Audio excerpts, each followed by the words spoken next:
संख्या के बारे में हम लोग जानेंगे।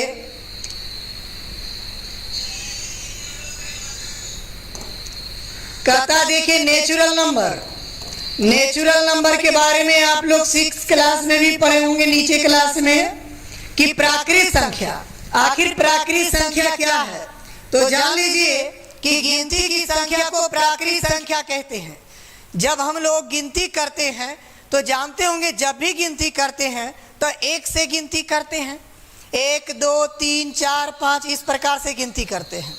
अतः इसे नेचुरल नंबर कहा जाता है। गिनती की संख्या को प्राकृत संख्या कहा जाता है और इसे अंग्रेजी के बड़े अक्षर n से सूचित किया जाता है। आप लोग सभी जानते होंगे। फिर आगे जो है धीरे धीरे बढ़ाते हैं तो n बराबर 1 2 3 4 5। अगर 1 2 3 4 5 में अगर बोला जाए कि सबसे छोटी प्राकृत संख्या क्या है, तो याद रखिए सबसे छोटी प्राकृत संख्या 1 है और सबसे बड़ी प्राकृत संख्या ज्ञात करना संभव नहीं है। सबसे छोटी प्राकृत संख्या 1, सबसे बड़ी प्राकृत संख्या ज्ञात करना संभव नहीं है। क्या समझ पा रहे हैं? आप लोग जवाब देते रहेंगे और जो विद्यार्थी नहीं जुड़े हैं वो जुड़ जाएंगे। इसमें सभी परिभाषाओं को देखेंगे हम लोग। चलिए, तो प्राकृत संख्या में सबसे छोटा 1, सबसे बड़ी प्राकृत संख्या ज्ञात करना संभव नहीं है। नेक्स्ट आगे देखेंगे होल नंबर को हम लोग देखेंगे। होल नंबर या पूर्ण संख्या। देखिए कहता है जब गिनती की संख्या में, तो गिनती तो 1 से शुरू होता है, 1 2 3 4 5 डॉट डॉट डॉट डॉट। इसके आगे अगर 0 को शामिल कर लिया जाता है तब वह पूर्ण संख्या कहलाती है, होल नंबर कहलाता है। जब गिनती की संख्या में 0 को शामिल कर लिया जाता है तब वह पूर्ण संख्या कहलाता है और इसे W से सूचित किया जाता है। ध्यान रखिएगा, अंग्रेजी के बड़े अक्षर W से सूचित किया जाता है, यह पूर्ण संख्या होता है। नेचुरल नंबर को n से, होल नंबर को आपको W से सूचित करते हैं। चलिए नेक्स्ट आगे देखेंगे। चलिए एक बार थोड़ा से और जान लीजिए।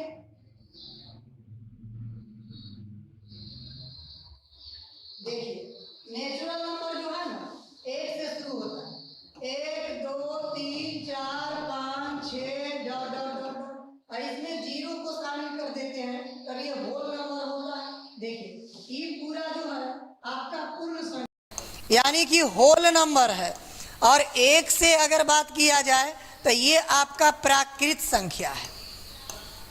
अब जरा बताइए कि प्राकृत संख्या 1 से शुरू है और पूर्ण संख्या 0 से है, तो जितना भी प्राकृत संख्या है ना वो पूर्ण संख्या भी है। जितना भी प्राकृत संख्याएं हैं वो सभी पूर्ण संख्या है, लेकिन सभी पूर्ण संख्या आपका प्राकृत नहीं है, क्योंकि पूर्ण संख्या में 0 है लेकिन प्राकृत में नहीं है। वही बात यहाँ पर देख लीजिए, प्राकृत संख्या में शून्य शामिल नहीं है। यहाँ देख लीजिए, पॉइंट बना दिए, प्राकृत संख्या 1 से है अतः 0 शामिल नहीं है। वही बात कहा गया है कि प्राकृत संख्या में शून्य शामिल नहीं है और सबसे छोटी पूर्ण संख्या की बात किया जाए तो ये 0 है। सबसे छोटी पूर्ण संख्या की बात किया जाए ये 0 है। और देखेंगे सबसे बड़ी पूर्ण संख्या ज्ञात करना संभव नहीं है। सबसे बड़ी पूर्ण संख्या ज्ञात करना संभव नहीं है क्योंकि ये बहुत अनंत तक जाएगा।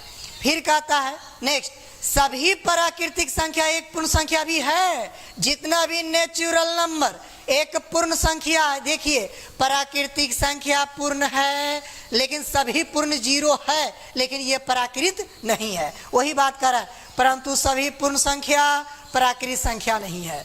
क्या आप लोग समझ पा रहे हैं? जवाब दीजिए। यहां पर हमने एक बात बोला कि सभी प्राकृतिक संख्याएं पूर्ण संख्या होगी, लेकिन सभी पूर्ण संख्या एक प्राकृतिक संख्या नहीं होगी। क्या इतनी बात समझ पा रहे हैं? जवाब दीजिए आप लोग। चलिए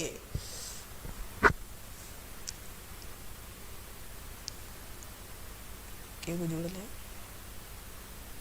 कितना जुड़ा हुआ है? चलिए नेक्स्ट आगे देखेंगे।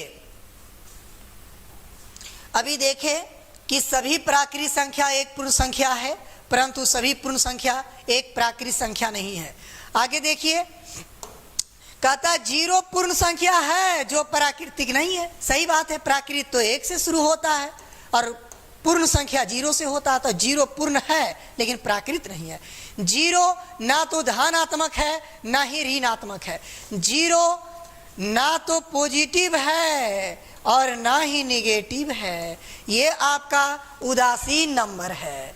जीरो एक उदासीन नंबर है। चलिए आगे आते हैं पूर्णांक में। पूर्णांक क्या है जो जानिए। पूर्णांक सभी पूर्ण संख्याएं, चाहे निगेटिव वाला हो चाहे पॉजिटिव वाला हो, पूर्णांक कहलाता है। देखिए जैसे -10, -12, -3, -4, 0, 1, 2, 3 dot dot dot dot dot, ये सभी पूर्णांक है। ये सभी पूर्णांक है, निगेटिव वाला भी, पॉजिटिव वाला भी, और जो जीरो है बीच बीच में वो वाला भी, सभी पूर्णांक है। पूर्णांक का मतलब पूर्ण संख्याएं होती है। पूर्णांक का मतलब पूर्ण संख्याएं। नेक्स्ट आगे देखेंगे,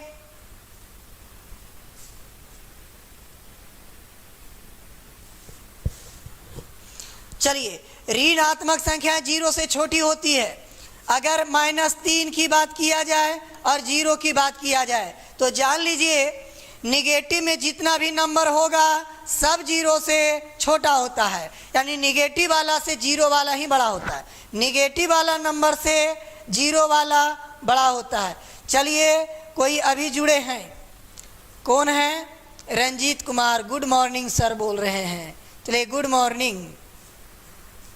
चलिए आगे देखेंगे, कहता ऋणात्मक संख्या जीरो से छोटी होती है। ऋणात्मक संख्या जीरो से छोटी, वही बात तो लिखा गया है। अब कहता है नेक्स्ट आगे देखेंगे, क्या आप लोग समझ पा रहे हैं? आज छोटा छोटा बात पूरा समाप्त कर देना है, केवल आप लोग लगातार बने रहिएगा।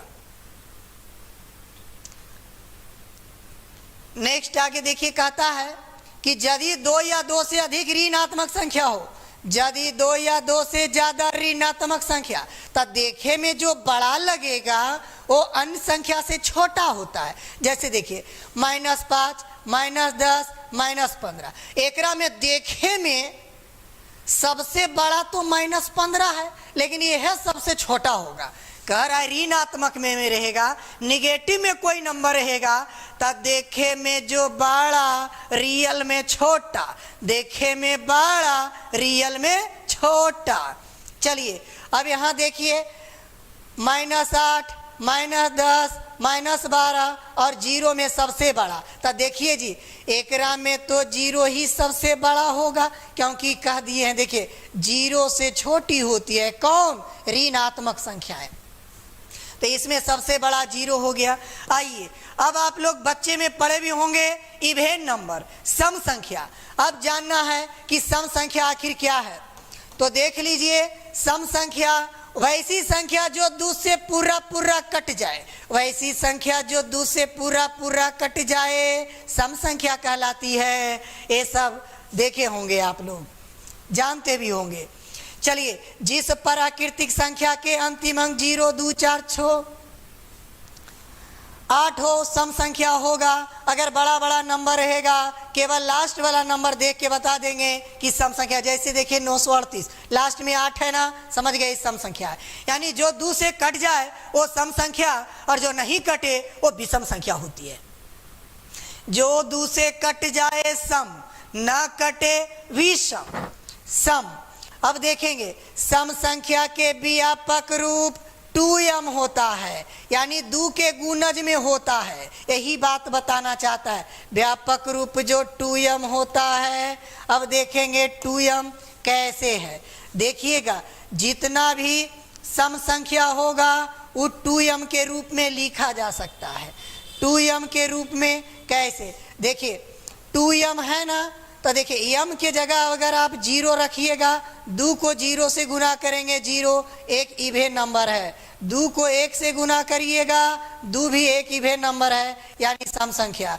2 गुने 2 करेंगे 4, ये सभी इवेन नंबर का आपको यहाँ पर लिस्ट दिए हैं। तो सम संख्या का व्यापक रूप 2m होता है। और याद रखिएगा 0 एक सम संख्या है, 0 एक सम संख्या इवेन नंबर है। क्या समझ पा रहे हैं आप लोग? जवाब दीजिए, आप लोग सब कैसे हैं?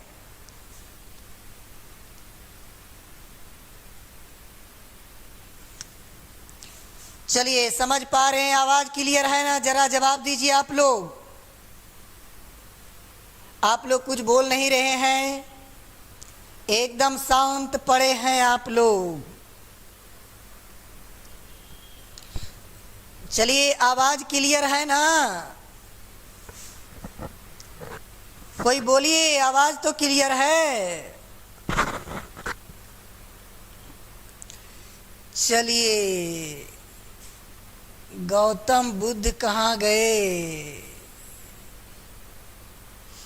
चलिए, कौन गौतम बुद्ध की बात करते हैं? चलिए, आवाज क्लियर है ना? जवाब दीजिए जल्दी जल्दी। चलिए, नेक्स्ट आगे देखते हैं। थोड़ा सा कमेंट देखने के लिए हमको थोड़ा सा इधर साइड होना पड़ता है। हाँ, सही है। चलिए, ठीक है, अब आगे बढ़ाते हैं बात को। आगे देखिए, और नंबर विषम संख्या कहता जो 2 से पूरा पूरा न कटे उसे विषम संख्या कहते हैं। तो 2 ही तो बात है, 2 से कट जाए तो सम, ना कटे तो विषम, कट जाए तो सम, ना कटे तो विषम, है ना? 2 से कट जाए तो सम, ना कटे तो विषम। चलिए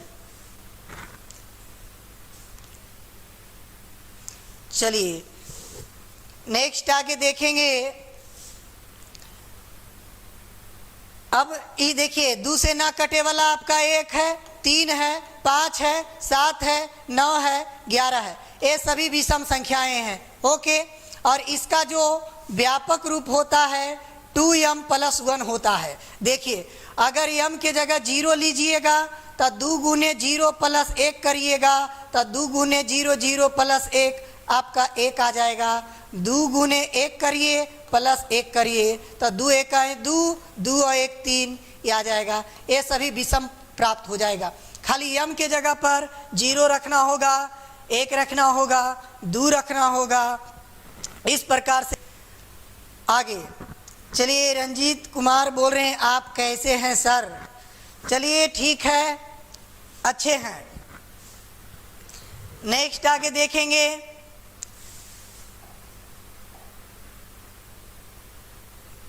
देखिए, वही बात जो हम बता रहे थे, विषम संख्या का अगर बड़ा बड़ा नंबर रहेगा तो ये देख करके भी आप कर सकते हैं कि 1 3 5 7 या 9 रहेगा, वो विषम होगा। चलिए, अब नेक्स्ट आगे जो मदद करने वाला है अब कंपोजिट नंबर से, जो कि कंपटीशन के फील्ड में बहुत अहम भूमिका निभाता है। आपका रेलवे के एग्जाम में बहुत पूछते रहता है कि निम्नलिखित में अभाज्य है या अभाज्य है, इसलिए इसे समझना बहुत जरूरी है। तो आइए ऐसा करते हैं कि भाज्य संख्या को समझने से पहले हम अभाज्य संख्या को समझते हैं। ठीक है, अभाज्य संख्या समझेंगे पहले, उसके बाद भाज्य संख्या को देखेंगे। ठीक है, आइए, अभाज्य संख्या प्राइम नंबर, पहले हम लोग अभाज्य संख्या को समझते हैं। देखिए, अभाज्य संख्या जिसे अंग्रेजी में प्राइम नंबर कहा जाता है। देखिए, प्राइम नंबर, अभाज्य संख्या, इसी को रूढ़ संख्या भी कहा जाता है। अभाज्य संख्या, रूढ़ संख्या अंग्रेजी में से प्राइम नंबर कहा जाता है। कहता 1 से बड़ी, देखिए 1 से बड़ी लेना है, 1 से 1 ना, 1 से बड़ी। तो 1 से बड़ी वह प्राकृतिक संख्या, जान लीजिए, भाज्य और अभाज्य नेचुरल नंबर होता है। भाज्य और अभाज्य संख्या नेचुरल नंबर होता है, लेकिन इसमें 1 से बड़ी लिया जाता है। नेचुरल नंबर तो होगा ही, लेकिन 1 से बड़ा। कह रहे हैं कि साउंड प्रॉब्लम। चलिए, साउंड में क्या दिक्कत आ रही है? चलिए, कह रहे हैं साउंड प्रॉब्लम है। चलिए, कोई बताएंगे साउंड में रियल में दिक्कत है क्या? और कोई बोलिए। लग रहा है अजीज सिंह बोल रहे हैं कि साउंड प्रॉब्लम है। चलिए, और कोई बोलिए, साउंड प्रॉब्लम है क्या? बोलिए, कोई साउंड प्रॉब्लम है क्या? अजीत कुमार सिंह बोल रहे हैं साउंड प्रॉब्लम है। कोई बताएंगे साउंड प्रॉब्लम है क्या? जल्दी बोलिए। साउंड नहीं आ रहा है। चलिए, उनके वाला में साउंड नहीं आ रहा है, बाकी में जा रहा है क्या? देखिए तो। चलिए, कोई बताएंगे साउंड क्लियर है क्या?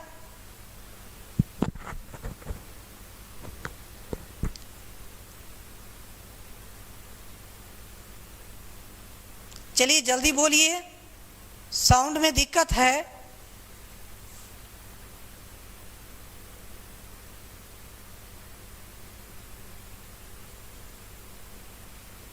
चलिए कोई बोलिए।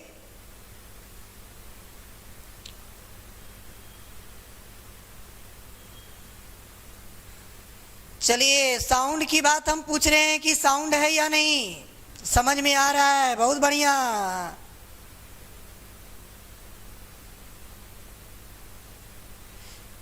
चलिए, साउंड क्लियर है।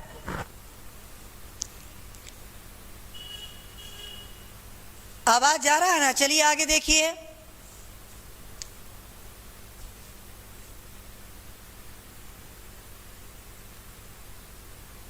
चलिए, रेगुलर क्लास दीजिएगा, साउंड प्रॉब्लम है सर।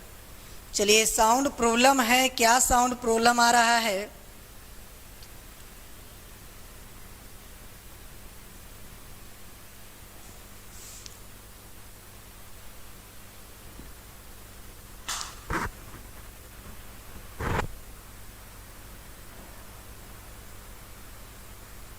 चलिए, कोई कह रहे साउंड ही नहीं आ रहा है। देखिए तो, लीजिए। रंजीत कुमार जी कह रहे हैं कि यस सर आ रहा है, कोई कह रहे नहीं आ रहा है। आप लोग का नेटवर्क प्रॉब्लम होगा, ठीक है। चलिए आगे देखिए। ये कह रहा है अभाज्य संख्या या ऋण संख्या, तो एक से बड़ी वह प्राकृत संख्या जो एक और स्वयं को छोड़ करके किसी अन्य संख्या से न कटे उसे अभाज्य कहते हैं।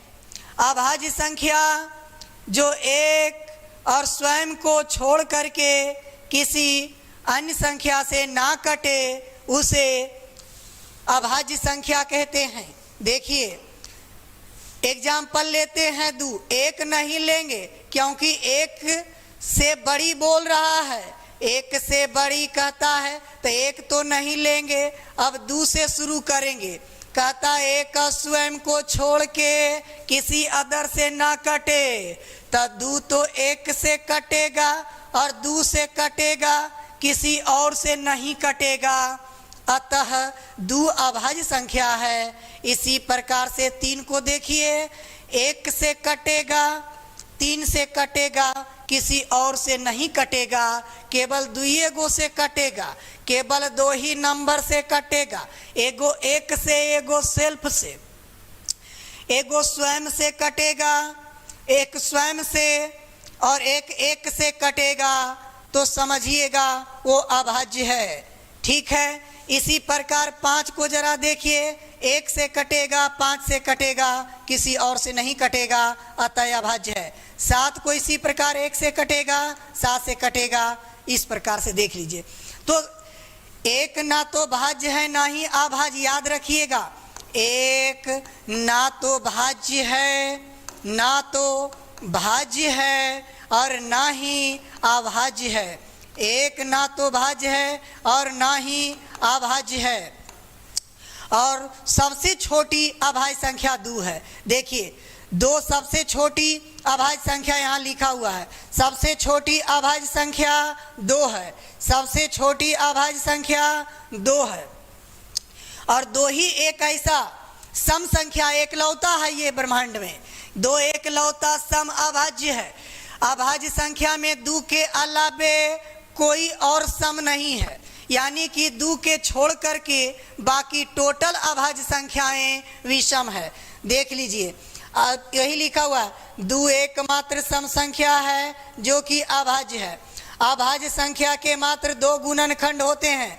दुइये गो खंड होगा गुना के रूप में, एगो एक एगो स्वयं, एगो एक एगो स्वयं। कोई भी अभाज्य संख्या ले लीजिए, आप 7 को लीजिए, इसको तोड़िएगा तो 1 गुने 7 टूटेगा, किसी और में नहीं टूटेगा। जिसका दुइये गो गुणनखंड हो उसे अभाज्य कहते हैं। क्या समझ पा रहे हैं आप लोग? केवल पूरा वीडियो देख लीजिए, पूरा परिभाषा समझ में आ जाएगा। नेक्स्ट आगे चलिए देखते हैं।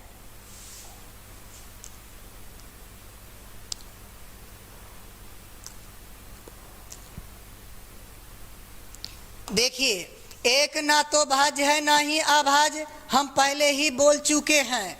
और जान लीजिए, लगातार 3 गो अभाज्य संख्या, लगातार 3 गो अभाज्य संख्या 3, 5 और 7 है। 3, 5, 7 तीनों अभाज्य है और ये क्रमागत है। यही क्रमागत विषम अभाज्य है। इसके अलावे 3 गो लगातार विषम अभाज्य संख्याएं नहीं है। ओके, 3 गो लगातार विषम अभाज्य संख्याएं 3, 5, 7 है, ये ध्यान रखिएगा। और जितनी भी अभाज्य संख्याएं होती है, जितना भी प्राइम नंबर होगा वो उसका फॉर्म होगा, अगर उसे तोड़ दीजिएगा ना तब वो छो के +1 या छो के +5 या छो के -1 के रूप में होता है। लेकिन कब? जब 3 से बड़ा रहेगा तब। 3 से बड़ा कोई भी अभाज्य संख्या ले लीजिए, 3 से बड़ा कोई भी अभाज्य संख्या लीजिएगा तो वो संख्या छो के +1 या छो के +5 या छो के -1 के फॉर्म में लिखा जा सकता है। जैसे आप ले लीजिए 11, 11 अभाज्य संख्या है, इसको छो गुने 2 -1 लिख सकते हैं कि नहीं? तो देखिए इस रूप में लिखा गया। इसे चाहेंगे तो छो गुना 1 + 5 भी लिख सकते हैं। देख लीजिए, छो 5 11 हो सकता है ना। तो जितनी भी अभाज्य संख्याएं होगी छो के +1, छो के +5, छो के -1 के रूप में लिखा जाएगा। लेकिन कब? जब 3 से बड़ा लीजिएगा तब, 3 के छोड़ के। क्या समझ पा रहे हैं मेरी बात को? याद रखिए, अभाज्य संख्या इस रूप में लिखाएगा, अभाज्य संख्या इस रूप में लिखाएगा, लेकिन इस रूप के टोटल नंबर अभाज्य होगा ये जरूरी नहीं है। इस रूप में लिखा जाने वाला नंबर अभाज्य हो जरूरी नहीं है, लेकिन जे अभाज्य होगा इस रूप में जरूर लिखा जाएगा। इस रूप देखिए, हम 25 के एग्जाम्पल ले लेते हैं। इसको हम 6 गुने 4 + 1 तो कर दिया तो 6 के +1 के रूप में तो लिखा गया, लेकिन 25 अभाज्य तो नहीं है। तो हम यही कहना चाहते हैं कि इस रूप के टोटल नंबर अभाज्य हो जरूरी नहीं है, लेकिन जे अभाज्य रहेगा इस रूप में जरूर लिखाएगा। ठीक है, आप लोग के कभी हम एग्जाम्पल दिए होंगे बहुत बढ़िया से। यही ध्यान रखिए कि जे अभाज्य होगा इस रूप में होगा, लेकिन इस रूप के यूं नहीं होगा। आप लोग के बहुत बार बोले होंगे कि जितने भी पिता होते हैं वो एक पुरुष होते हैं, जितना भी बाप होता है वो एक पुरुष होता है। लेकिन अब कहा जाए इसी बात को पलट करके कि जितना भी पुरुष होता है वो एक बाप होता है, ये कथन सत्य नहीं होता है। उसी प्रकार से इधर से बात उधर सत्य होगा, लेकिन उधर से इधर सत्य नहीं होगा। आइए यहाँ से पॉइंट बन रहा है कि 25 तक में अभाज्य कै गो है? तो 9 गो। इसे रट्टा मार लेंगे और बीच बीच में आप लोग कुछ कुछ लिखते चलिए, समझ में आता है कि नहीं, है ना? बीच बीच में बोलते चलिएगा, समझ में आ रहा है कि नहीं आ रहा है। चलिए, तब 25 तक में 9 गो अभाज्य, 25 तक में 9 गो अभाज्य। ये डायरेक्टे सवाल पूछता है कि 100 तक में, बहुत बार आपका रेलवे ग्रुप डी रेलवे में बहुत बार पूछ चुका है। चलिए, अजीत कुमार कह रहे हैं सुपर सर जी, बहुत बढ़िया अजीत जी। और अपने दोस्तों को बताइएगा कि क्लास अब ये रेगुलर चलेगा। ठीक है, आज से शुरू कर दिए हैं। अलग से जो ओल्ड कैंडिडेट हैं उनके लिए अलग वीडियो बना देंगे और ये लगातार ये क्लास चलता चलेगा। ठीक है, चलिए 50 तक में 15 गो अभाज्य, देखिए 25 तक में 9 गो, 50 तक में 15 गो और 100 तक में 25 गो। ध्यान रखिए 100 तक में 25 गो अभाज्य संख्या है, 100 तक में 25 गो अभाज्य है, ठीक है। और अगर अभाज्य है 25 गो और भाज्य पूछेगा तो 74 गो, भाज्य के गो 74 गो। ध्यान रखिएगा, आदमी कन्फ्यूजन में रहता है कि 100 तक में 25 गो अभाज्य होगा, 74 गो भाज्य होगा, तो दोनों मिला के 99 गो हुआ, तो 99 गो हुआ और 100 तक बोले हैं तो एगो कहाँ भागा, तो एक ना तो भाज्य है न ही अभाज्य, ये पहले ही बता दिए हैं। चलिए, तो मुझे पूरा विश्वास है कि अभाज्य संख्या को समझ पाए होंगे। अभाज्य संख्या के केवल 2 गुणनखंड होता है।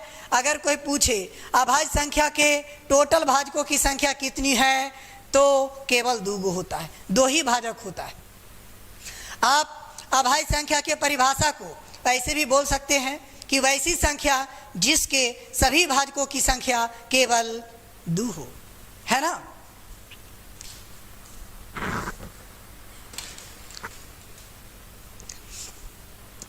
चलिए नेक्स्ट आगे देखेंगे। हम पहले ही बताएं कि हम चर्चा कर रहे हैं भाज्य और अभाज्य के, तो याद रखिएगा अभाज्य संख्या जे दुइये गो से कटे, एगो एक से और स्वयं से, तो वो अभाज्य, और कट जाए किसी और से तो हो जाएगा भाज्य। आइए आगे देखेंगे। नेक्स्ट आगे अब आते हैं, हम भाज्य संख्या पर चर्चा करते हैं। देख लीजिए, ये अभाज्य की चर्चा हमने कर दिया, अब भाज्य के करते हैं। न कटे तो अभाज्य, अब कट जाए तो भाज्य। अंग्रेजी में कंपोजिट नंबर इसे कहा जाता है। देखिए कहता 1 से बड़ा, ये भी 1 से बड़े होता है। चलिए कौन है, प्रवीण कुमार, प्रणाम सर। चलिए वो पॉजिटिव वाले हैं, सुपर से भी ऊपर पढ़ा रहे हैं सर, थैंक यू। चलिए आगे देखिएगा, 1 से बड़ी प्राकृतिक संख्या, 1 से बड़ा, 1 ना तो भाज्य ना ही अभाज्य। अब कहता है 1 और स्वयं को छोड़ करके किसी अन्य से भी कट जाए तो उसे भाज्य, और न कटे तो अभाज्य। देखिए भाज्य और अभाज्य में बड़ा एक रोचक बात है। जान लीजिए कि अगर कोई संख्या दंपति जीवन है, ठीक, और दंपति जीवन में अगर कोई पति पत्नी है, जरा सोचिएगा, अगर पति पत्नी है तो दंपति जीवन देखिए कोई से ठीक चलेगा। अगर पति केवल पत्नी से बात करे कोई बात नहीं, और पत्नी केवल पति से बात करे कोई बात नहीं। माने पति समझिए एक है और पत्नी स्वयं है, ठीक है, और ये अभाज्य संख्या है, ठीक है। देखिए क्या होता है, अगर एक से बात करे कोई बात नहीं, खुद से बात करे कोई बात नहीं, लेकिन इन दोनों के बीच में कोई तीसरा इंटरफेयर करेगा तो ये दंपति जीवन में खटास उत्पन्न होगी और ये पता चलेगा कि तलाक के मामला आ जाएगा, यानी भगा देगा, यानी कटेगा किसी और से। ये दोनों से कटे कोई बात नहीं, एक और स्वयं से कटे कोई बात नहीं, कट जाए किसी और से तो मुश्किल होगा, है ना। देखिए दंपति जीवन चल नहीं पाएगा, यानी दंपति जीवन नहीं चल पाएगा, कोई बीच में इंटरफेयर करेगा तो उसको भगाना पड़ेगा। भगाना से समझिए भाज्य, भगाना पड़ेगा तो भाज्य।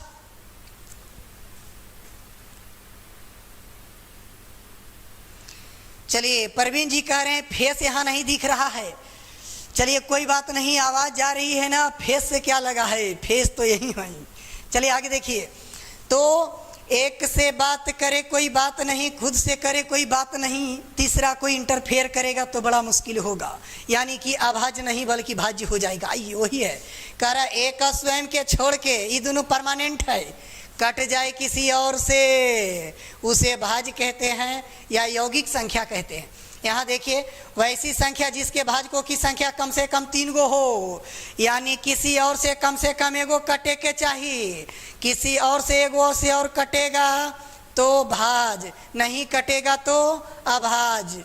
आइए अब देखिए, तो 2 अभाज्य संख्या है 3 भी अभाज्य है। अब 4 के जरा देखिए एकरा में का गड़बड़ है।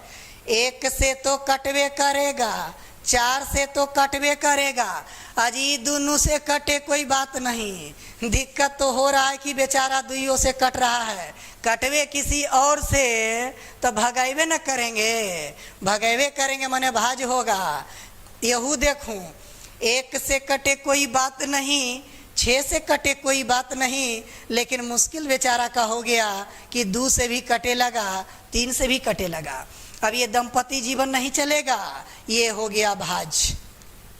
इसी प्रकार से आगे देख लीजिए 100 तक में 74 भाज्य संख्याएं हैं। सबसे छोटी भाज्य संख्या 4 है, सबसे छोटी भाज्य संख्या 4 है। क्या आप लोग समझ पा रहे हैं? जरा बताइए,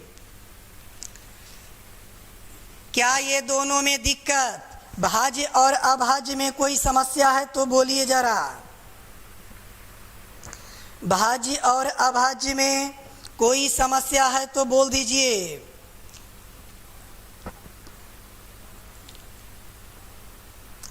आप लोग सब कैसे हैं जरा बताइए। कोई समस्या है तो बोलिए। चलिए लाइव क्लास दे रहे हैं, रमेश कुमार ओल्ड स्टूडेंट हैं। बहुत बढ़िया बढ़िया। चलिए समझ में आ रहा है ना? चलिए ठीक है। अब आप लोग के कमेंट अपना मोबाइल उठा लिए हैं, मोबाइल में देख रहे हैं। चलिए बहुत बढ़िया है। 9 दिखती, बहुत बढ़िया। 9 दिखती, 9 दिखती, लेकिन पूरा पूरा साफ दिखती ना, ये बताइए। चलिए ठीक है, आगे बढ़ाते हैं। कहता है भाज्य संख्या के गुणनखंडों की संख्या 2 से ज़्यादा होता है। 2 गो से ज़्यादा होता है यानी कम से कम 3 गो होता है। भाज्य संख्या के गुणनखंडों की संख्या 2 से अधिक होता है यानी कम से कम 3 गो होता है। जैसे देखिए ये 4 के ही काटे वाला 3 गो हुआ, इसका 4 गो हुआ, इसे भी करेंगे, आगे बढ़ता जाएगा। चलिए तो भाज्य और अभाज्य में क्लियर हो गया होगा, ठीक है। तो आप लोग के जो जितने भी दोस्त होंगे, क्लास जा रहे होंगे आप लोग ऑफलाइन में, सभी विद्यार्थी को बता दीजिएगा अब ऑनलाइन क्लास हम रेगुलर रहेंगे, है ना। और जो जहाँ से पढ़ रहे थे उनको साइड से भी हम पढ़ा देंगे। ओल्ड विद्यार्थी जो हमसे ऑफलाइन पढ़ चुके थे हैं उनके लिए स्पेशल हम टाइम दे देंगे। अब यहाँ का सेटअप पूर्ण रूप से तैयार हो गया है, ठीक है। क्योंकि कभी साउंड प्रॉब्लम आ रहा था, कभी कुछ प्रॉब्लम, तो सभी का समाधान कर दिया गया है। अब रेगुलर ही रहेंगे। यूट्यूब से पहले सब कोई जान जाएं कि रेगुलर हो गए हैं, उसके बाद ऐप में हम पढ़ाएंगे, ऐप पर ही क्लास चलेगा, लेकिन सभी को बता दीजिएगा। चलिए आगे देखते हैं। चलिए प्राइम नंबर की चर्चा कर दिए थे, अब आइए को प्राइम नंबर। बेसिक का 2 गो वीडियो है, आप लोग सभी बता दीजिएगा जो पढ़ना चाहेंगे मेरे पास। चलिए कहता सह अभाज्य संख्या, तो वैसन 2 गो प्राकृतिक संख्या जेकर महत्व में 1 आवेगा, वैसन कोई भी 2 गो नंबर, वैसा 2 गो नंबर ले लीजिए जेकर महत्तम समापवर्तक निकाल दें। चलिए कोई परवीन जी कह रहे हैं नहीं आइएगा सर मसौढ़ी, थोड़ा वेट करिए, थोड़ी सी कुछ समस्या है, ठीक है। अगर समस्या ना होता तो ज़रूर आ जाते, ठीक है। अभी हम फ़िलहाल कहीं दूसरी जगह कोचिंग पकड़ लिए हैं ऑफलाइन में, ठीक है। मेरी समस्याओं को आप लोग समझ पाए होंगे। आप लोग से अभी दूर हटे नहीं हैं। मसौढ़ी के विद्यार्थियों को मैं पढ़ाऊँगा चाहे जैसे हो, ठीक है। ऑनलाइन ही सही, एक बात को हम 4 बार समझाएंगे लेकिन आप लोगों को दूर ना करेंगे, ऐसा आप लोग विश्वास करिए, है ना। समझने में कोई समस्या नहीं होगी, केवल मेरी बात को ध्यान से सुनना है, ठीक है। धीरे धीरे ऑनलाइन में आदत बन जाएगा और हम आपको एकदम हूबहू ऑफलाइन के जैसा बताएंगे, लेकिन आप लोगों को एकाग्रता पूर्वक मेरी बात को सुनना होगा, एकदम समझ में आएगा। समझ में ना आए ऐसा हो ही नहीं सकता है, ठीक है।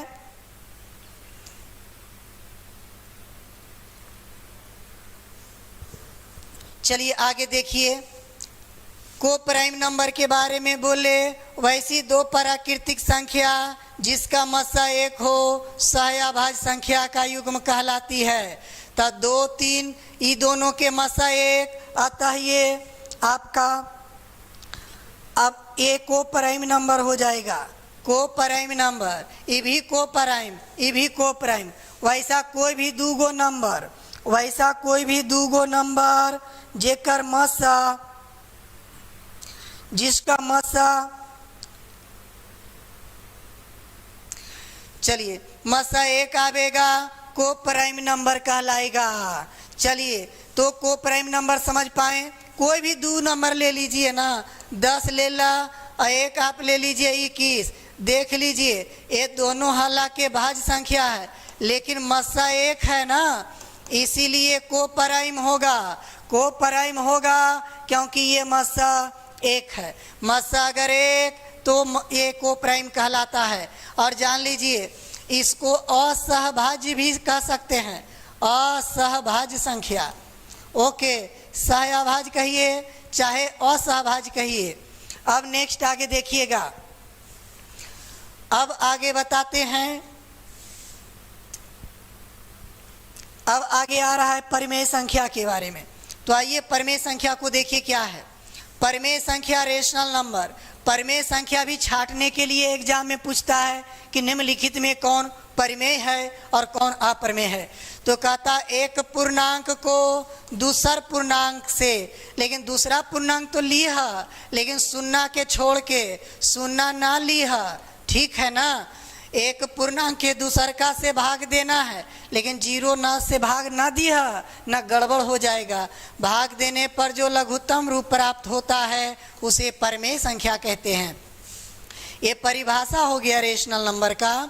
जैसे देखिए, या तो ये कह सकते हैं कि वैसी संख्या जिसे P/Q के रूप में लिखा जा सकता है लेकिन Q0 नहीं लेना है, Q0 नहीं लेना है, Q0 नहीं लेना है के रूप में लिखा जा सके उसे परिमेय संख्या कहते हैं।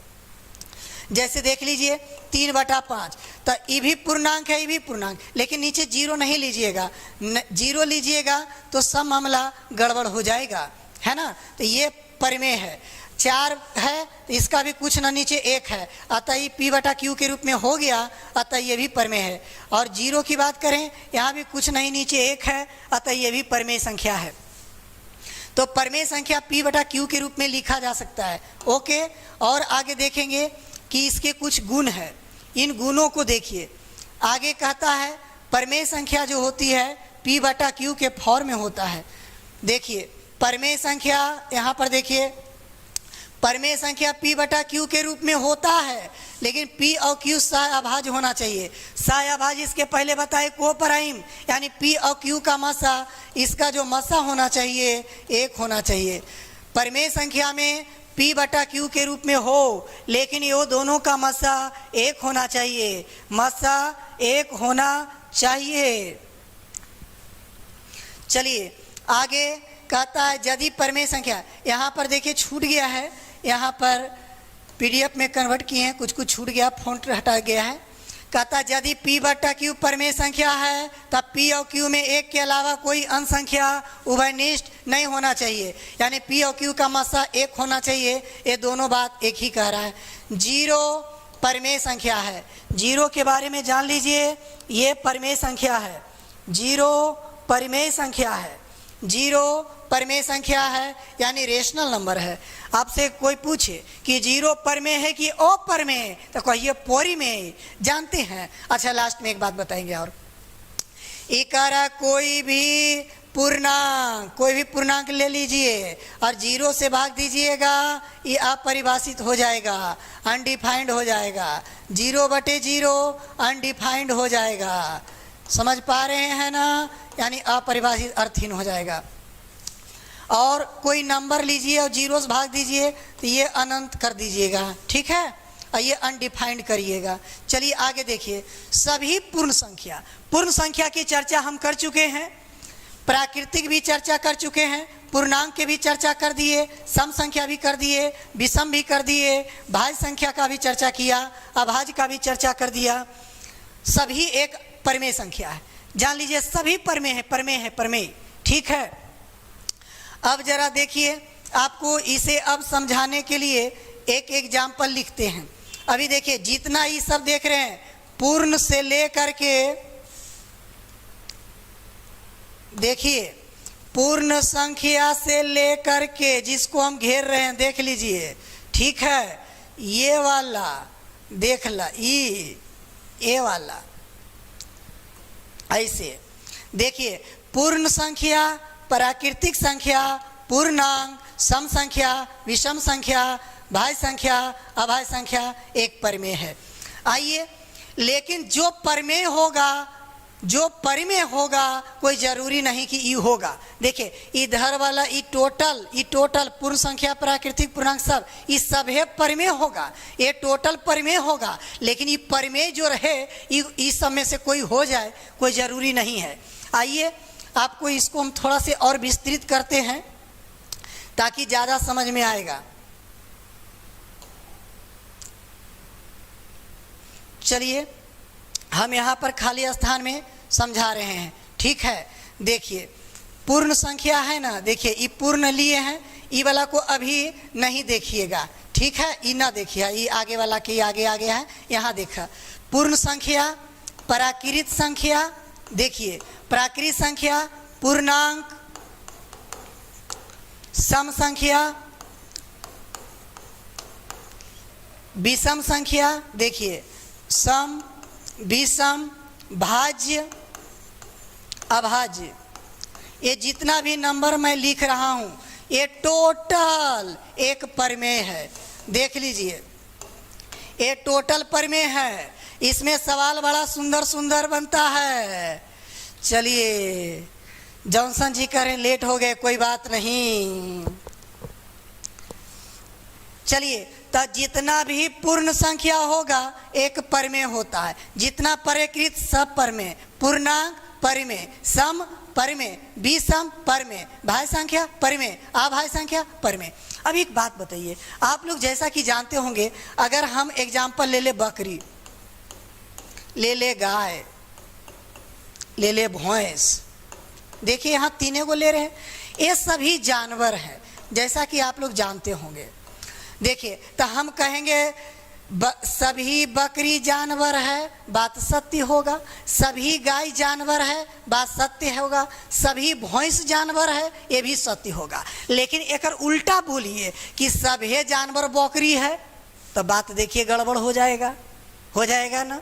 जैसे सब बकरी जानवर है, सही है, सभी गाय जानवर ही सही है, सभी भैंस जानवर ही भी सही है, लेकिन सभी जानवर बकरी है कहेंगे तो बात सत्य नहीं हो सकता है, पूर्ण रूपेण सत्य नहीं है। अगर कहें सभी जानवर गाय है तो ये भी सत्य नहीं है, सभी जानवर भैंस है ये भी सत्य नहीं है। उसी प्रकार से ये वाला होगा, सभे पूर्ण परमेय होगा, सभे प्राकृत परमेय होगा, सभी पूर्णांक परमेय होगा, सभी सम परमेय होगा। लेकिन जितना परमेय होगा कोई जरूरी नहीं है कि विषम होगा। क्या समझ पा रहे हैं मेरी बात को? इधर से उधर वाला होगा, लेकिन ऊपर वाला से नीचे वाला नहीं होगा। क्या समझ पा रहे हैं?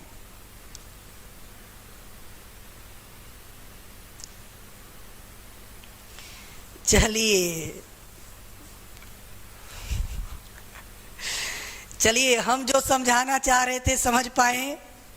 जॉनसन जी कह रहे हैं ये सभी दूध जो देने वाला जानवर है। बहुत बढ़िया, आपका खाने पीने पर अच्छा पकड़ है ना। चलिए आगे देखिए, तो अब आप लोग समझ पाए, इधर से उधर होगा, उधर से इधर सत्य नहीं है। क्या सभी परिमेय संख्याएं अभाज्य हो सकता है? कोई जरूरी नहीं। परिमेय भाज्य हो सकता है? कोई जरूरी नहीं। हो भी सकता है, लेकिन निश्चित रूप से नहीं हो सकता है।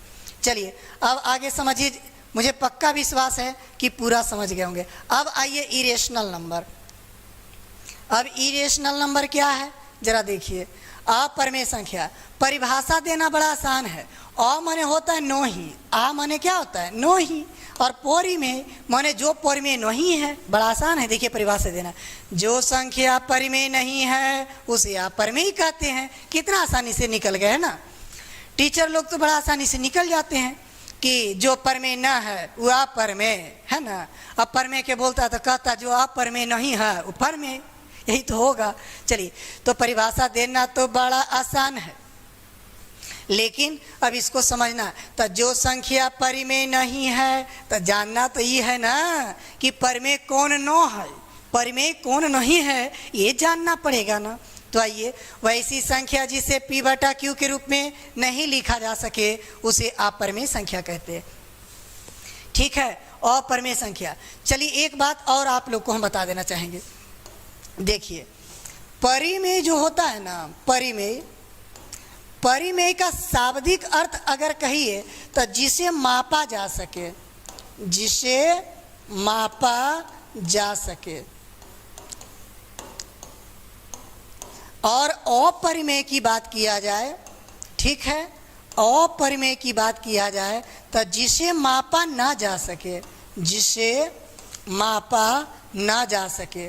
देखिए, हिंदी में अनेक शब्द का एक शब्द है ना जा सके। आइए, तो देखिए, परिमेय जिसको माप सकते हैं और अपरिमेय जिसे मापना मुश्किल है उसे हम अपरिमेय कहेंगे। जिसे मापना संभव हो परिमेय, मापना संभव नहीं हो अपरिमेय।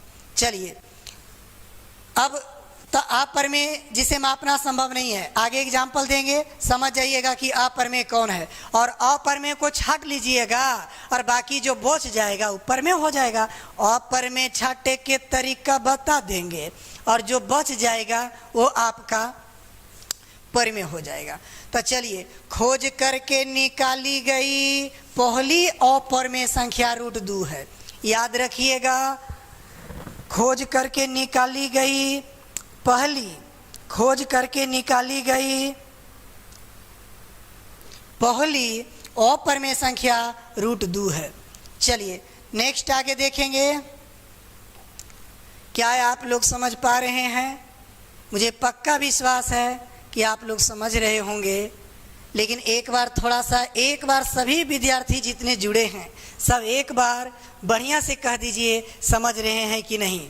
चलिए, एक बार हम कमेंट देख लेते हैं जरा, एक बार जरा बोल दीजिए सब कोई, समझ रहे हैं कि नहीं।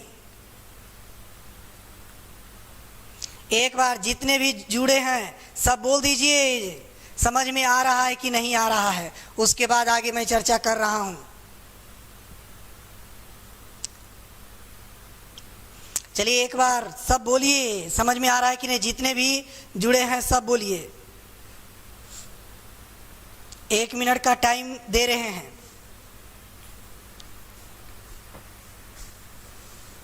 यस, जॉनसन जी का यस जवाब आ गया, बिल्कुल समझ में आ रहा है। तो आप अपने सभी दोस्तों को बता दीजिएगा कि अब एस के झोटेला जो है लाइव क्लास ले रहा है। ठीक है, सबके बता दीजिएगा। परवीन जी, जी गुरुजी, बिल्कुल सही जवाब। तो परवीन जी, आप अपन दोस्त आर के सबके बता दीजिएगा कि अब झोटेला जो है आ गया है ऑनलाइन में। चलिए, और आगे बोलिए, जल्दी बोलिए।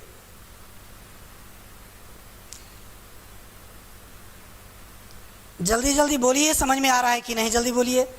चलिए परवीन जी, टाइम 8 बजे से रहेगा, 8 बजे से रहेगा। दिन में ऑफलाइन कहीं क्लास ज्वाइन किए हुए हैं, ठीक है, 8 बजे से रहेगा।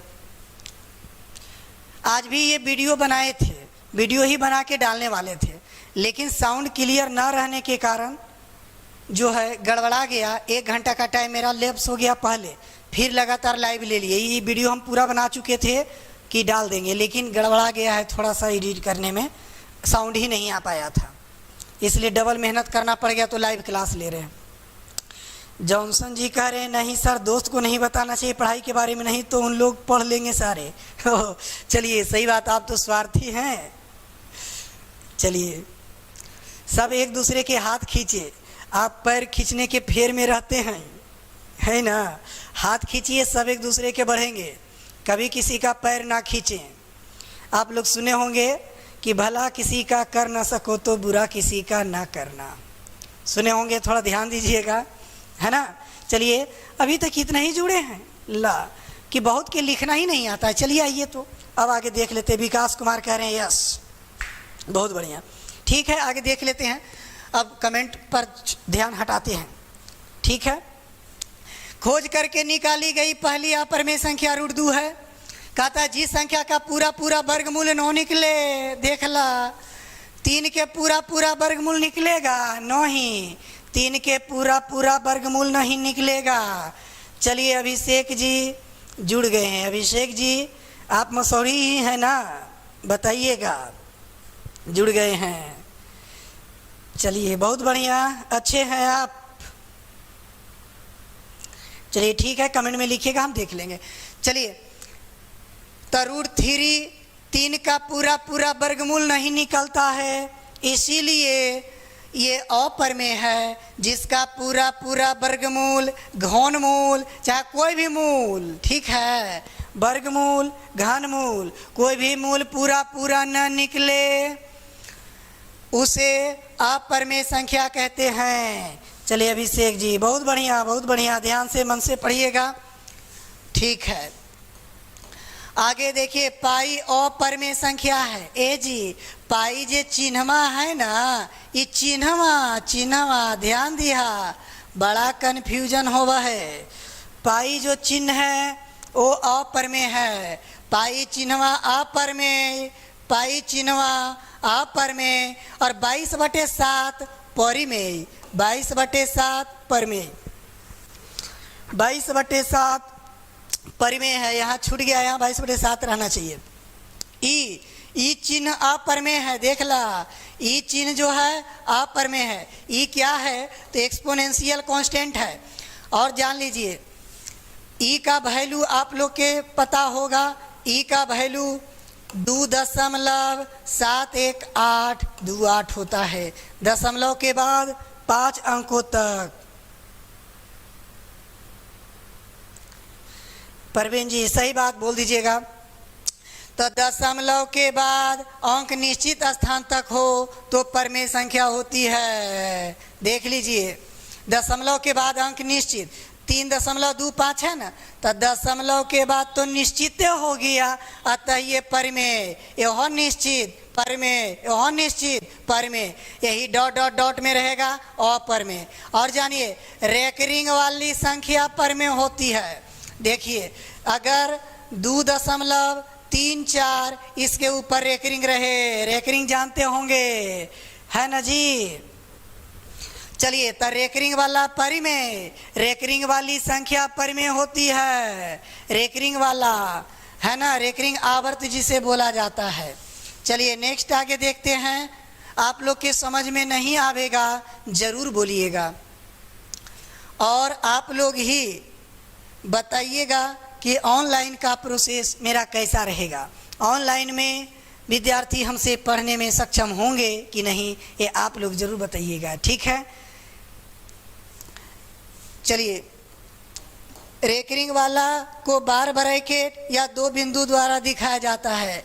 देखिए ये जो बार ब्रैकेट है ना, ये देखिए अगर मान लिया जाए 3.222 है ना, तो इसको आप 3.2 के रेकरिंग लिख सकते हैं। ये 34 है ना, तो 34 पर रेकरिंग लिख सकते हैं, ऐसे काट दीजिएगा है ना, जो रिपीट करे। फिर देखिए 3 5 है तो इसको आप 2.3 और 5 के रेकरिंग लिख सकते हैं। तो रेकरिंग वाला परिमेय होता है। चलिए अगला पॉइंट को जरा देखिए। कहता एगो परिमेय संख्या एगो अपरिमेय। देखिए आप लोगों को एगो बात बताए होंगे कभी कि एगो लीजिए परिमेय माने रेशनल नंबर और एगो ले लीजिए इरेशनल नंबर, है ना। ये हुआ परिमेय और ये हुआ अपरिमेय। तो याद रखिए परिमेय संख्या में चाहे अपरिमेय संख्या जुटे घटे सटे बटे, याद रखिए परिमेय में अपरिमेय जुट जाए घट जाए सट जाए बट जाए।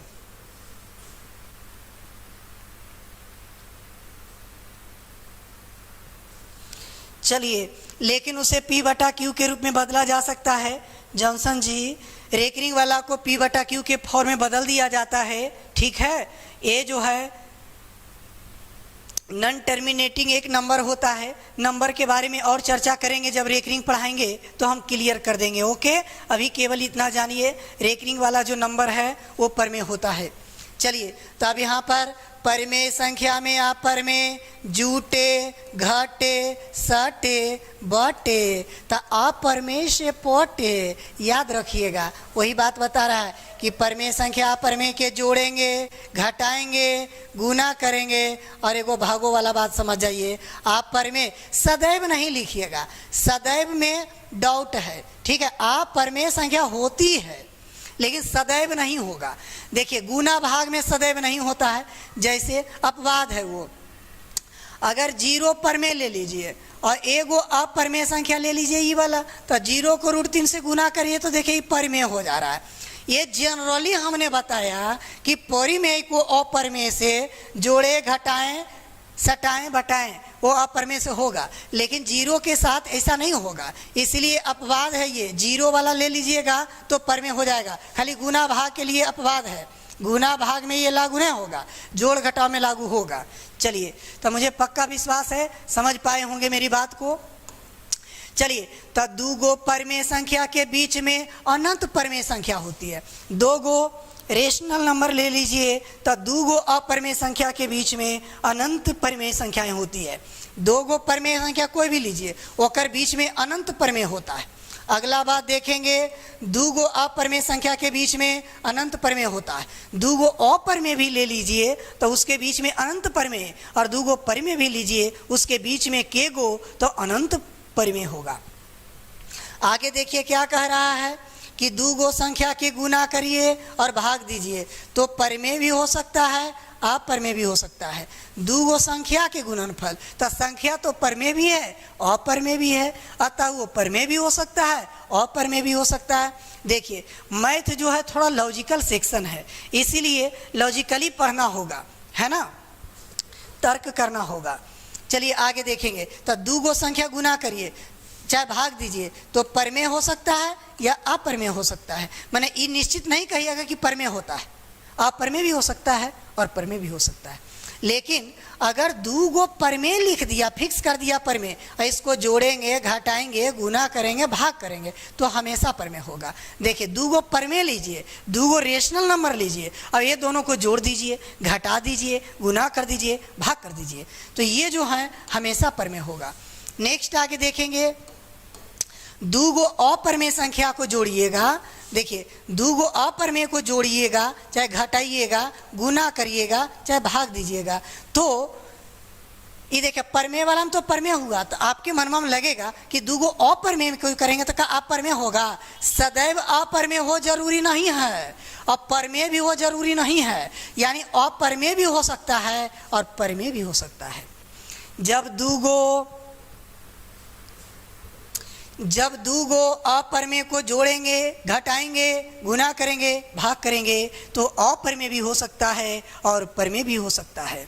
आज जो हम बता रहे हैं, नेक्स्ट कभी हम इसके बारे में पूछेंगे, आधा घंटा केवल पूछताछ करेंगे, लेकिन इस वीडियो को दोबारा तिबारा आप लोग सब देख लीजिएगा और विद्यार्थी को सबको बताइएगा, क्योंकि एक पूरे क्लास में मैं पूरा परिभाषा समाप्त कर दूंगा। जो रेगुलर ऑफलाइन क्लास में आपका हो सकता है 4 क्लास 5 क्लास चलता था, वो आपको 1 से 1.5 क्लास में समाप्त कर देंगे। केवल आप लोग सही सही बताएंगे कि समझ में आया कि नहीं आया, बस।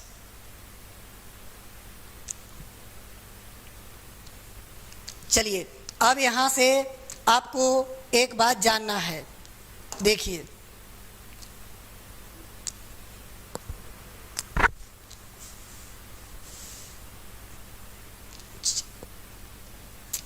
ऐसा करते हैं, हम कलर में लिखते हैं वाइट पे, ठीक है। देखिए, आप लोग जान लीजिए कि नंबर 2 प्रकार का होता है, एक होता है रियल नंबर, एक होता है इमेजिनरी नंबर, ठीक है। एक रियल नंबर और एक इमेजिनरी नंबर। देखिए, नंबर 2 प्रकार के होता है, एक रियल में और एक कल्पना करिएगा, एक वास्तविक संख्या, एक अवास्तविक या काल्पनिक संख्या। तो जान लीजिए हम दोनों को परिभाषित यहाँ कर चुके हैं, लेकिन जानिए कि नंबर दो प्रकार का, एक रियल नंबर होता है, एक इमेजिनरी नंबर होता है।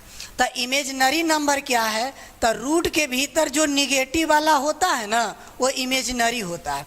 रूट के भीतर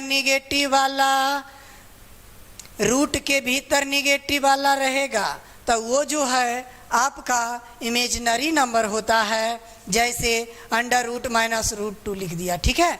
देखिए -2 के अंडर रूट है ना, तो ये जो है आपका इमेजिनरी नंबर है। निगेटिव वाला के रूट में रहेगा और निगेटिव वाला नंबर रहेगा वो इमेजिनरी, और बाकी दुनिया की तमाम संख्याएं सब रियल नंबर। क्या रियल और इमेजिनरी समझ पाएँ? तो आइए इमेजिनरी नंबर पहले देखते हैं, उसके बाद रियल नंबर को हम लोग देखेंगे। पहले इमेजिनरी को देखते हैं, ठीक है। रियल नंबर बहुत है, काल्पनिक संख्या को देखिए। अब यहाँ से देख लीजिए पहले इमेजिनरी नंबर, पहले इमेजिनरी देखेंगे उसके बाद रियल की चर्चा करेंगे। देखिए काल्पनिक संख्या, इमेजिनरी नंबर या अवास्तविक संख्या। जो संख्या वास्तविक नहीं है उसी को काल्पनिक कहते हैं, तब वास्तविक नहीं है उसको काल्पनिक कहते हैं। तब ये तो समझना पड़ेगा ना। याद रखिए सिंपल सी बात कि अगर रूट के भीतर निगेटिव वाला नंबर रहेगा तब वो काल्पनिक, और ऐसा नहीं है ये मड़वा के भीतर निगेटिव वाला रहेगा तो हो जाएगा आपका इमेजिनरी, और बाकी सब रियल नंबर।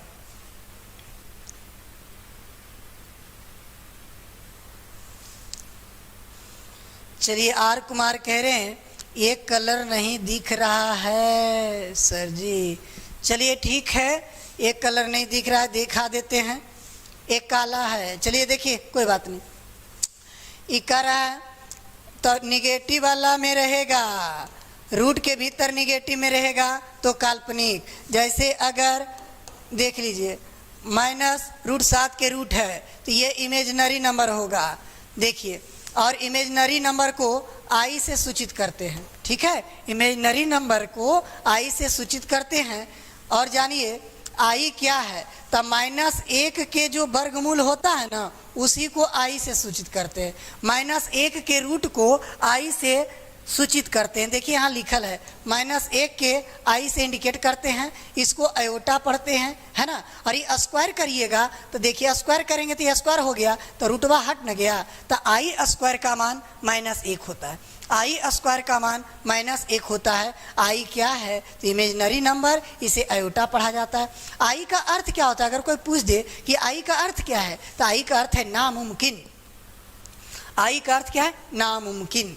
चलिए नेक्स्ट आगे, ऋणात्मक संख्या जो रहेगा उसका वर्गमूल नहीं निकाला जा सकता। देखिए यहाँ लिखा हुआ है कि ऋणात्मक संख्या का वर्गमूल नहीं निकाला जा सकता है, जो भी रहेगा इसका वर्गमूल नहीं निकलता है।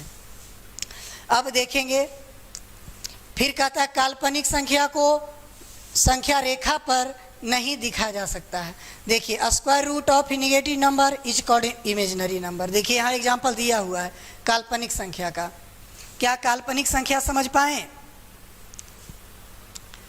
क्या काल्पनिक संख्या समझ पाए? जवाब दीजिए।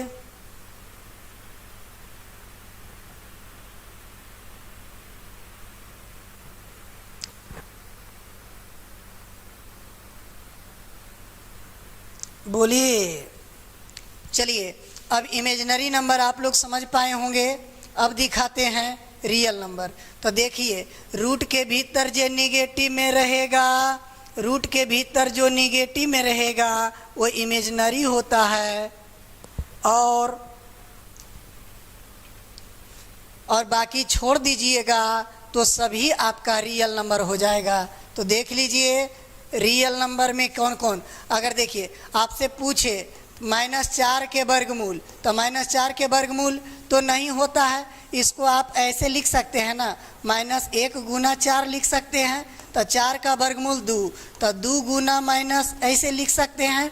और इसको आई से इंडिकेट करते हैं तो इसको 2i लिखिएगा, है ना। तो आई जहाँ रहेगा समझ जाइएगा कि वो जो है इमेजिनरी नंबर है, ठीक है। और इस तरह के संख्या को छोड़ के बाकी सब रियल नंबर है। अगर √3 की बात करें तो ये भी आपका रियल नंबर है। देखिए तो रियल नंबर में कौन कौन होगा, टोटल रेशनल नंबर, ठीक है, टोटल रेशनल नंबर और टोटल इरेशनल नंबर। ये टोटल जो है आपका रियल नंबर होता है। और रेशनल और इरेशनल पढ़ा दिए हैं, परिमेय संख्या और अपरिमेय संख्या बता दिए हैं। ये दोनों संख्या के समूह को रियल नंबर कहा जाता है। ये दोनों संख्याओं के समूह को क्या कहा जाता है, रियल नंबर। तो रियल नंबर परिमेय भी होता है, अपरिमेय भी होता है। देखिए तो टोटल रेशनल रियल होता है, टोटल इरेशनल भी रियल होता है, लेकिन सभी रियल रेशनल होगा जरूरी नहीं है, इरेशनल होगा ये भी जरूरी नहीं है। चलिए क्या समझ पा रहे हैं आप लोग, जवाब दीजिए। आप लोग कुछ बोल नहीं पा रहे हैं।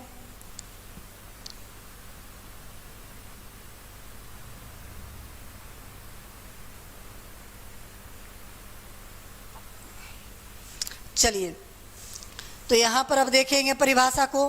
कहता है रियल नंबर क्या है, तो परिमेय और अपरिमेय संख्या के समूह को वास्तविक संख्या कहते हैं। यानी रियल नंबर जो होता है रेशनल और इरेशनल दोनों मिला करके होता है, ठीक है। और सभी वास्तविक संख्या परिमेय होता है और अपरिमेय होता है, परंतु सभी वास्तविक संख्या परिमेय ही होगा जरूरी नहीं है, अपरिमेय ही होगा ये भी सही नहीं है। यानी दो में से कोई भी हो सकता है। मैंने कहिएगा कि केवल परिमेय होता है तो ये बतवा गलत हो जाएगा, कहिएगा केवल अपरिमेय होता है ये भी बात गलत हो जाएगा, ठीक है। चलिए नेक्स्ट आगे, वास्तविक संख्या संख्या रेखा पर लिखी जा सकती है। आप लोग के पता होगा नंबर लाइन को बीच में 0 लिखा जाता है और इस प्रकार से यही है नंबर लाइन। एजा से इधर पॉजिटिव लिखा जाता है, एजा से इधर निगेटिव में नंबर लिखा जाता है, आप लोग के पता होगा।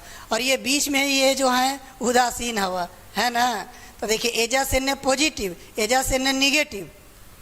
तो जो भी वास्तविक नंबर होता है, माने जो भी रियल नंबर होता है उसको नंबर लाइन पर दिखाया जाता है, लेकिन काल्पनिक संख्या को नहीं दिखाया जाता है। फिर आगे देखिए यहाँ पर एगो पॉइंट बन रहा है कि सभी परिमेय संख्या वास्तविक संख्या होती है। हाँ होता है, रेशनल तो रियल होवे करेगा, इरेशनल भी रियल होगा। सभी रियल परिमेय हो ये जरूरी नहीं है, सभी रियल अपरिमेय हो ये जरूरी नहीं है। चलिए तो मुझे पक्का विश्वास है आप लोग रियल नंबर को समझ पाए होंगे। थोड़ा 1 मिनट आप लोग अब जरा बताइए कि आप लोग केवल देख रहे हैं या समझ भी रहे हैं। चलिए जल्दी जल्दी थोड़ा सा कमेंट में बताइए कि समझ पा रहे हैं या नहीं। बहुत से तो जुड़ जाते हैं और निकल लेते हैं, है ना। आज छोटी छोटी बात है, अगर जानकारी ना हो तो दिक्कत कर देती है ना, क्योंकि छोटी छोटी बातें लंबी हो जाती है। आइए जरा एक बार सभी व्यक्ति बोल दीजिए समझ में आ रहा है कि नहीं आ रहा है।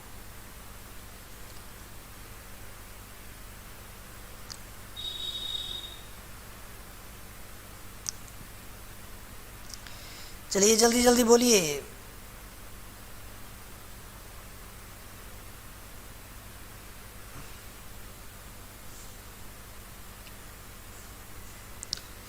चलिए आप लोगों का कोई रिस्पांस नहीं आ रहा है।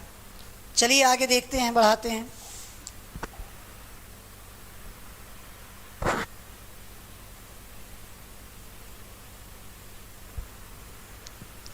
चलिए आर कुमार बहुत अच्छा रहेगा सर, बहुत बढ़िया।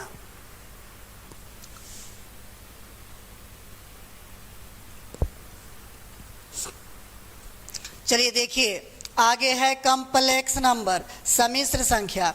तो देखिए ये कहता है a+2i b के रूप में रहेगा। जैसे देखिए 2+, ये आपका रियल नंबर है, ये भी रियल नंबर है, और यहाँ इमेजिनरी नंबर है। अगर इस रूप में कोई भी नंबर रहेगा, जैसे 5+7 और i लिख दिया जाए, है ना, तो ये आपका इस रूप में जितना भी नंबर होगा, ये देखिए ई ए हो गया, और ई वाला बी हो गया, और ई वाला इमेजिनरी नंबर हो गया। यानी कि यही सम्मिश्र संख्या होता है ना।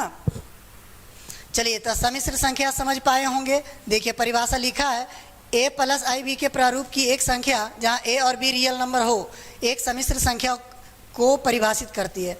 आगे देखेंगे, नेक्स्ट आगे योज्य प्रतिलोम कह रहा है। देखिए अब योज्य प्रतिलोम एडिटिव इन्वर्स क्या है अभी जानिए। तो देखिए वैसा कोई भी नंबर लीजिएगा, किसी भी संख्या का योज्य प्रतिलोम वो संख्या होता है जिसको जोड़े ना तब परिणाम 0 आ जाए। जैसे आप 5 में -5 को जोड़िएगा ना, 5 में -5 को जोड़िएगा तो परिणाम 0 दे देगा। अतः 5 का योज्य प्रतिलोम -5 है और -5 का योज्य प्रतिलोम 5 है। क्या समझ पाए? वैसा दूगो नंबर, वैसा किसी भी संख्या का वैसा नंबर जिसे जोड़ देना उसी में तो परिणाम 0 आ जाए। देखिए वैसी संख्या जिसे दी गई संख्या हम जोड़ देने से योगफल 0 आ जाता है, उसे हम योज्य प्रतिलोम कहते हैं। जैसे 2 का योज्य प्रतिलोम -2 है क्योंकि जोड़ने पर 0 आता है। चलिए नेक्स्ट आगे देखेंगे। योज्य प्रतिलोम आप लोग समझ पाए होंगे, मुझे विश्वास है। अयोज्य प्रतिलोम को जोड़ का प्रतीप या जोड़ का प्रतिलोम भी कहा जाता है। चलिए अब बात रह गया गुना का प्रतीप। जोड़ने वाला में 0 लाना होता है, और अगर गुणात्मक प्रतिलोम की बात किया जाए तो देखिए तो वैसी संख्या लेना होता है। जैसे देखिए अगर हम 5 संख्या लेते हैं तो इसमें कितना गुना करेगा तो परिणाम 1 आवेगा, तो हम 1/5 से गुना कर देंगे। देख लीजिए 5 को 1/5 से गुना करेंगे तो परिणाम 1 आवेगा ना। अतः इसका गुणात्मक प्रतिलोम ई है और इसका गुणात्मक प्रतिलोम ई है। समझ पाए? यानी कि गुणात्मक प्रतिलोम वो नंबर होता है जिसमें में गुना करने पर गुणनफल 1 के बराबर हो जाता है। ओके, समझ पाए होंगे। उसका रिवर्स अगर आपसे मैं बताऊं कि a/b में b/a से गुना करिएगा तो गुणनफल 1 आएगा ना, तो इसका गुणात्मक प्रतिलोम ई है और इसका गुणात्मक प्रतिलोम ई है। क्या मेरी आवाज़ आप लोगों को समझ में आ रही है? आवाज़ पहुंच रही है? कितना बजे तक चलेगा? बस आगे कुछ दूर और है, ज़्यादा अब इसमें नहीं बचा है। परिभाषा तो लगभग हो गया, मेन परिभाषा निकल गया है। ठीक है, चलिए नेक्स्ट आगे देखिए। केवल परिभाषा समाप्त कर दे रहे हैं पूरा। चलिए अब आ गया जोड़ का तत्समक। देखिए जोड़ का तत्समक क्या है? 0 एक ऐसा नंबर है ना, 0 किसी में जोड़िए तो उतना ही के बराबर आ जाता है। जैसे 5 में 0 जोड़ दीजिए तो 5 ही आवेगा, -7 में 0 जोड़ दीजिए तो भी -7 ही आवेगा। अतः 0 को जोड़ का तत्समक कहा जाता है। देखिए परिभाषा कि वैसन संख्या जिसको केकरो में जोड़े तो मान पर कोई प्रभाव नहीं पड़े। देखिए लिखल है कि मान पर प्रभाव नहीं पड़े, उसे जोड़ का तत्समक कहते हैं। ठीक है, तो जानिए कि जोड़ का तत्समक 0 को कहते हैं। उसी प्रकार से गुना का तत्समक, तो किसी भी संख्या में अगर 1 से गुना कर दीजिए, माने 10 में 1 से गुना करिएगा तो 10 ही रहेगा। -3 में 1 से गुना करिएगा तो -3 न रहेगा। तो 1 एगो ऐसा नंबर है कि देखिए कि गुना करिएगा प्रभाव नहीं पड़ेगा, इसीलिए 1 को गुना का तत्समक कहा जाता है। 1 को गुना का तत्समक कहा जाता है और 0 को जोड़ का तत्समक कहा जाता है। तो कैसे याद रखिएगा? जैसे 0 जैसे जोड़, जैसे 0 जैसे जोड़, है ना? सही जॉनसन जी कह रहे हैं। इतना सारा एक बार में याद हो जाएगा? क्यों नहीं होगा, सब जानते ही हैं। ठीक है, सब तो जानते ही हैं, इसमें नया क्या है? चलिए फिर पूछ लेंगे एक दिन। चलिए नेक्स्ट आगे गुना का तत्समक 1 हो गया। चलिए जुड़वा अभाज्य संख्या आप लोग जानते होंगे। जुड़वा अभाज्य संख्या, तो देखिए जुड़वा अभाज्य वैसा दूगो प्राइम नंबर, दूगो अभाज्य संख्या जिसका डिफरेंट 2 रहेगा, 59 61 रहेगा। 61 थोड़ा यहाँ है, ये मिटा दे हुआ, वो देखे में आसान होगा, है ना? ये बकलवा नहीं आ गया, देख लीजिए। देखा देखिए तो 3 5 जुड़वा अभाज्य, 5 7 जुड़वा अभाज्य, ये भी जुड़वा अभाज्य, जुड़वा अभाज्य, जुड़वा अभाज्य। इस प्रकार से 100 तक में 8 गो जुड़वा अभाज्य है। 100 तक में के गो? 8 गो। 100 तक में के गो? 8 गो, है ना? चलिए अब आ गया मूर्त संख्या। देखिए मूर्त संख्या तो जिसमें कोई यूनिट जुड़ी हो उसे मूर्त संख्या कहते हैं। देखिए यहाँ से रेफवे हट गया है, ये मूर्त लिखा हुआ है, ठीक है। चलिए इसको सुधार देते। अरे नहीं हो रहा है। देखिए यह मूर्त था, ठीक है, और रेफवा हट के एगो अलगे अर्थ देवे लगा, बड़ा गड़बड़ बात है। देखिए तो चलिए, तो जिस संख्या के साथ कोई मात्रक या इकाई जुड़ी हो उसे मूर्त संख्या कहते हैं। जैसे देखिए 7 रुपया 8 ग्राम, यहाँ रुपया भी जुड़ल है, ग्राम भी, लड़का भी, तो ये मात्रक है ये सब ना।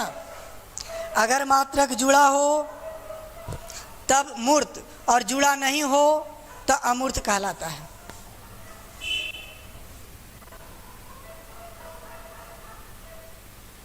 देखिए अमूर्त वही है, केवल संख्या बोल दीजिए तो अमूर्त हो गया। चलिए आगे का जो है एक हर्षद संख्या है। अब हर्षद संख्या को जानिए, 2 गो परिभाषा और बच रहा है, 2 परिभाषा के बाद आप लोगों को छोड़ देंगे। देखिए हर्षद संख्या क्या है, तो कहता है वह संख्या जो अपने अवयवी अंकों के योगफल से पूरी तरह से विभाजित हो, हर्षद संख्या कहते हैं। देखिए 42 जो है ना, 4 + 2 6 से कट रहा है, 6 से 42 कट रहा है ना, अतः ये हर्षद संख्या है। हर्षद संख्या उसी को कहते हैं जो अपने अवयवी अंकों के योगफल से पूरी बार कट जाती है, ठीक है। अवयवी अंकों के योगफल से कट जाए तब उसे हर्षद संख्या कहते हैं। इसके बाद आ गया परफेक्ट नंबर। देख लीजिए परफेक्ट नंबर क्या है। कैंसिल। देखिए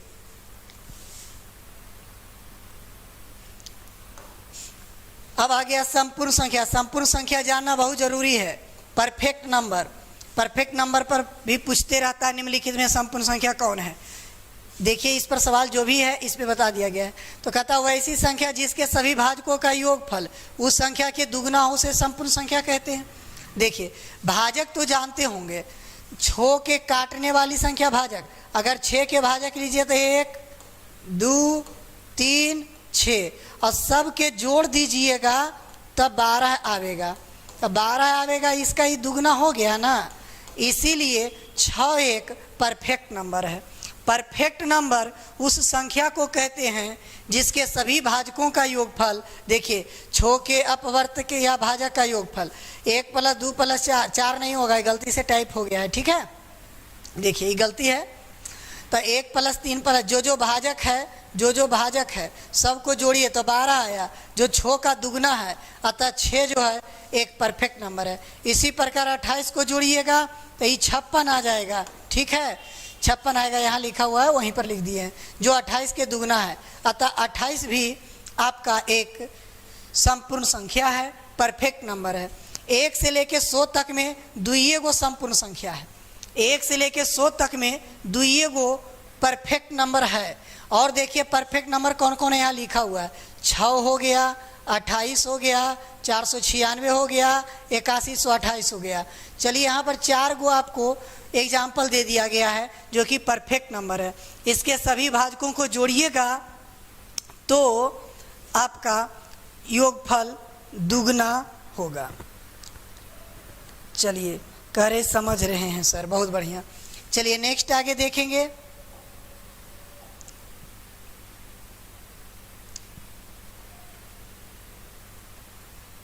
देखिए सबसे छोटी संपूर्ण संख्या 6 है। सबसे छोटी संपूर्ण संख्या 6 है, एक संपूर्ण संख्या नहीं है, ध्यान रखिएगा, क्योंकि एक दुगना नहीं है ना, दुगना होगा तब ना। चलिए संपूर्ण संख्या के सभी भाजकों के व्युत्क्रमों का योगफल 2 होता है, ये भी इम्पोर्टेंट पॉइंट है। जैसे देखिए 6 आपका संपूर्ण संख्या है, इसका भाजक 1 है, 2 है, 3 है, 6 है। इसको पलट के जोड़िएगा, 1 + 1/1, 1 + 2, 1/3, 1/6, सबको जोड़िएगा तो भिन्न का जोड़ करिए, एलसीएम 6, यहाँ 6 + 3 + 2 + 1, तो ये जोड़िएगा तो 12/6 यानी 2 आवेगा। कोई भी कम परफेक्ट नंबर लीजिए, कोई भी परफेक्ट नंबर और सभी भाजक के उल्टा कर दीजिए और जोड़ दीजिए तो परिणाम 2 आता है, ठीक है। सभी भाजकों का योगफल संख्या के दुगना के बराबर हो उसे परफेक्ट नंबर कहते हैं। देख लीजिए, सभी भाजकों का योगफल दुगुना होता है तभी तो परफेक्ट नंबर होता है, अन्यथा परफेक्ट नंबर नहीं होता है। चलिए नेक्स्ट आगे देखेंगे।